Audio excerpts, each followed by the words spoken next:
Hello नमस्कार दोस्तों, आप लोगों का अपना यूट्यूब चैनल रोजगार 7590 में स्वागत है। आज आप लोगों को बताने वाले हैं आरआरबी ग्रुप डी एग्ज़ाम कब तक होगा। इसके बारे में आपको पूरी जानकारी देने वाले हैं, क्लियर बताने वाले हैं कि कब तक आपका एग्ज़ाम हो सकता है। क्योंकि काफ़ी छात्र परेशान है कि एग्ज़ाम कब होगा, काफ़ी देरी हो रही है। ऐसा तो नहीं कि 2026 में चला जाएगा। तो इसकी पूरी जानकारी आपको प्रोवाइड कराते हैं। तो जितने लोग चैनल पर पहली बार आए होंगे तो चैनल को सब्सक्राइब कर लीजिएगा, वीडियो को लाइक शेयर कर दीजिएगा।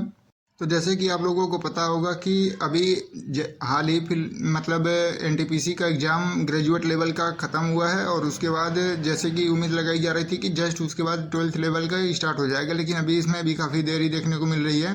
तो देखिए, जो रेलवे का एग्ज़ाम कराती है टीसीएस कंपनी कराती है, आपको पता ही होगा। तो टीसीएस के पास काफ़ी एग्ज़ाम शेड्यूल बचे हुए हैं।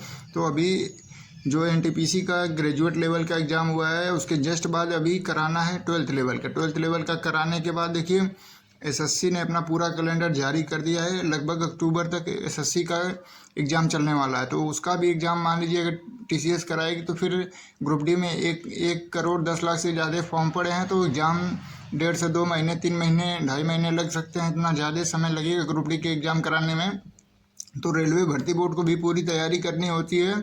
तो जिसके वजह से अभी देखिए, और भी भर्ती का एग्ज़ाम जो एनुअल चल रहा है, तो इसकी वजह से काफ़ी दिक्कत हो रही है। और दिक्कत ये है कि देखिए, एग्ज़ाम काफ़ी देरी से होगा। काफ़ी लोगों का कहना है कि ये अगस्त में स्टार्ट हो जाएगा, काफ़ी लोगों का कहना है कि दिसंबर नवंबर तक चला जाएगा। तो देखिए, अभी इसमें कुछ क्लियर नहीं कहा जा सकता जब तक एक मुद्दा और इसमें फंसा हुआ है।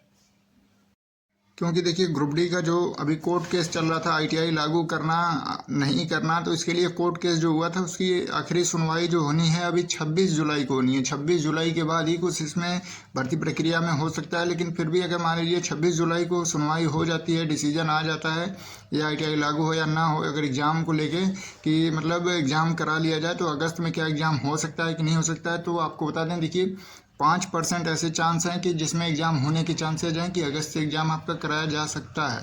क्योंकि एसएससी की इतनी सारी वैकेंसियाँ और एसएससी जो कैलेंडर देता है उसी हिसाब से एग्ज़ाम कराता है। इसमें कोई मतलब चेंजेस नहीं होते हैं। आपको पता भी होगा कि एसएससी जैसे फॉर्म अप्लाई होता है उसी दिन कैलेंडर में जारी कर देता है कि इस मंथ हम एग्ज़ाम ले लेंगे, ठीक है। तो देखिए, इस तरीके से काफ़ी देरी देखने को मिल सकती है। लेकिन आप लोगों को परेशान नहीं होना है, चाहे एग्ज़ाम 1 महीने बाद हो, 1 महीने पहले हो, लेकिन आपको अगस्त तक का पूरा टारगेट करके चलना है कि अगर अगस्त में ही एग्ज़ाम हो जाए तो आपकी तैयारी पूरी होनी चाहिए। ऐसा नहीं है कि कोई बंदा ये सोचे कि नहीं, चलिए हम तो ये सोच रहे थे नवंबर में होगा, दिसंबर में होगा, हमारी तैयारी पूरी नहीं हो पाई। तो देखिए, आप लोग अपना अगस्त का टारगेट करके अच्छे से तैयारी करिए। और उसके जितना ही बाद एग्ज़ाम होगा, सितंबर, अक्टूबर, नवंबर तक, दिसंबर तक चला जाएगा, तो उसमें प्लस पॉइंट आपकी होगी कि उतना मार्क्स आपको बढ़ जाएंगे। क्योंकि देखिए, तैयारी कर आपकी पूरी रहेगी और जो समय मिलेगा आप दोबारा से रिवीजन कर सकते हैं। तो ये सभी आपके लिए प्लस पॉइंट होंगी। तो आप लोग अपने पढ़ाई में कोई ढिलवाई ना करें, चाहे एग्ज़ाम अगस्त में हो चाहे दिसंबर तक चला जाए, लेकिन आप लोगों को तैयारी कंटिन्यू रखनी है। दूसरी चीज़ें कि जब तक कोर्ट केस चल रहा है तब तक एग्ज़ाम तो नहीं होना है, ये तो क्लियर है।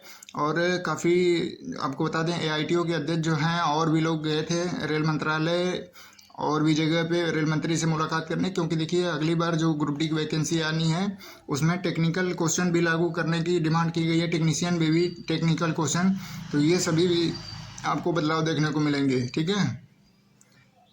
तो इस तरीके से बहुत सी प्रक्रिया चल रही हैं, जिसके बाद आपको बता दें, क्योंकि ऐसी प्रक्रिया कराने में, इतनी बड़ी प्रक्रिया कराने में काफ़ी समय लग जाता है। क्योंकि किसी भी संस्था के पास इतनी व्यवस्था करने की, ऑनलाइन एग्ज़ाम कराने में दिक्कत तो होती ही है।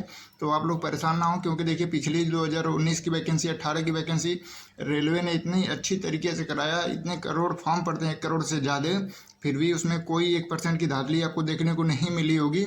और चाहे 18 की वैकेंसी में देख लीजिए, चाहे 19 की, पूरा एग्ज़ाम आपको क्लियर करा दिया गया, ईमानदारी पूर्वक हो गया। लेकिन जब 2024 की वैकेंसी आ गई एलपी टेक्नीशियन, इसमें पेपर को मतलब दोबारा से कराना पड़ा, रद्द करना पड़ा। तो कहीं खामियां रह जा रही हैं, तो इसको भी ठीक करना है, रेलवे की जिम्मेदारी बनी हुई है। तो ये एक नया प्रेशर होता है किसी भी भर्ती बोर्ड के पास, किसी भी कंपनी के पास जो एग्ज़ाम कराती है। तो इन सभी समस्याओं को साथ में ले के भी चलना है उनको। तो पूरी तैयारी उनकी चल रही है, आप लोग अच्छे से तैयारी करिए। जैसे भर्ती बोर्ड का आदेश आएगा, टीसीएस कंपनी अपना एग्ज़ाम कराने में लगी है। अगर एसएससी का एग्ज़ाम शेड्यूल हो जाता है, मान लीजिए, उसमें तो कोई चेंज होगा नहीं, अगर अक्टूबर तक चलता है, तो मान लीजिए अगर अगस्त में नहीं एग्ज़ाम स्टार्ट होगा ग्रुप डी का, तो मान के चलिए नवंबर से दिसंबर तक होगा। और भर्ती को क्लियर करने में मान के चलिए कि आपका 25 नहीं 26 में वैकेंसी होगी, क्योंकि ये दिसंबर तक चला जाएगा एग्ज़ाम आपका। तो फिर उसमें बाद पीईटी, मेडिकल, डॉक्यूमेंट वेरिफिकेशन, इन सभी चीज़ों में फाइनल लिस्ट बनाने में आपका 26 चला जाएगा, यानी 2024 की वैकेंसी 2026 में फाइनल होगी। फिर भी एनुअल कैलेंडर जारी करने का कोई मतलब भी नहीं होगा। तो हम लोगों की एक ही डिमांड है कि जितने आप इस वीडियो को देख रहे हैं, चाहे ITI हो, अप्रेंटिस हो, 10वीं पास पे आपने फॉर्म भरा हो, तो आप लोग सभी लोग एक डिमांड रखिए कि जो 2024 की वैकेंसी है 32,438 पोस्ट पे, उसको 2025 की वैकेंसी को एक में ऐड करके जो भी 50,000 60,000 पद हो जाते हैं 24-25 की वैकेंसी को मिला के, तो उसको एक ही में करा दिया जाए। क्योंकि दोनों वैकेंसी का एग्ज़ाम एक साथ करा लिया जाए, जनवरी फरवरी में एग्ज़ाम कराइए, दोनों फॉर्म भरवा मतलब दोनों वैकेंसी एक में ऐड कर दीजिए, क्योंकि काफ़ी डिले होगा। क्योंकि 24 की वैकेंसी 26 में क्लियर होगी, तो इस तरीके से डिले काफ़ी ज़्यादा होगा और काफ़ी नुकसान हो रहा है छात्रों का, काफ़ी कन्फ्यूजन बनी हुई है। क्योंकि देखिए 6 महीने 4 महीने एग्ज़ाम की तैयारी करते हैं बंदे, फिर छोड़ देते हैं, चले जाते हैं अपना रोजी रोटी कमाने, तो इससे काफ़ी दिक्कत होती है। ठीक है, तो एग्ज़ाम एक शेड्यूल बना देना चाहिए, किसी मंथ से होगा तो होगा, नहीं तो फिर दोनों वैकेंसी को एक ही में मर्ज कर दिया जाए, यानी ऐड करके एक ही वैकेंसी करा दी जाए। जो पद है 32,000 उसको 50,000 60,000 तक कर दिया जाए। 24-25 की वैकेंसी को एक ही में कर दिया जाए। एनुअल जो कैलेंडर है, अगर उस हिसाब से ग्रुप डी का सेटलमेंट नहीं हो पाता, एग्ज़ाम को लेके नहीं हो पाता है, तो ये चीज़ें आप लोग आवाज़ उठाइए, सभी लोग मिलके इस मुद्दे पे चर्चा करिए। आप लोग अपने से सोचिए कि अगर ऐसा हो जाता तो आपको कम नंबर पे कट ऑफ देखने को मिलेगा और एक ही बार फॉर्म भरने में आपका सिलेक्शन भी हो जाएगा, जिससे आपका जो 500-500 रुपये फीस देनी होती है वो भी एक ही बार में हो जाएगा। तो इससे आपका भी बेनिफिट है, रेलवे का भी बेनिफिट है कि एक ही बार एग्ज़ाम कराना होगा, उसको भी इतनी व्यवस्था नहीं करनी होगी।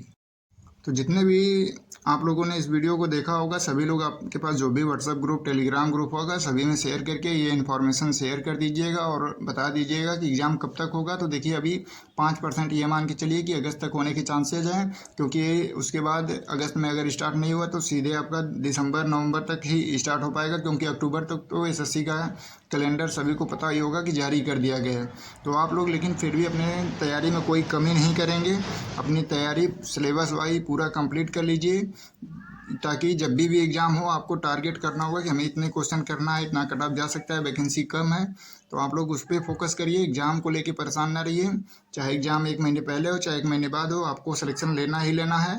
तो आप इन सभी रूल को फॉलो करिए और सभी लोग एकजुटता बना के 24 और 25 की वैकेंसी को एक ही में मर्ज करने की बात करिए और आवाज़ को एक साथ लेके चलिए। क्योंकि देखिए 2024 की वैकेंसी जब से आई, इसमें ITI नॉन ITI को लेके छात्रों को डिवाइड कर दिया गया है, ताकि छात्र एकजुट ना आ पाएँ, वैकेंसी को बढ़ाने की बात ना कर पाएँ। और यही मुद्दा है कि वैकेंसी 32,000 से बढ़ाकर 70-80 हज़ार तक नहीं की गई, क्योंकि 5 साल बाद वैकेंसी है, पोस्ट काफ़ी खाली थे। तो ये सभी चीज़ें आप लोगों को समझना होगा।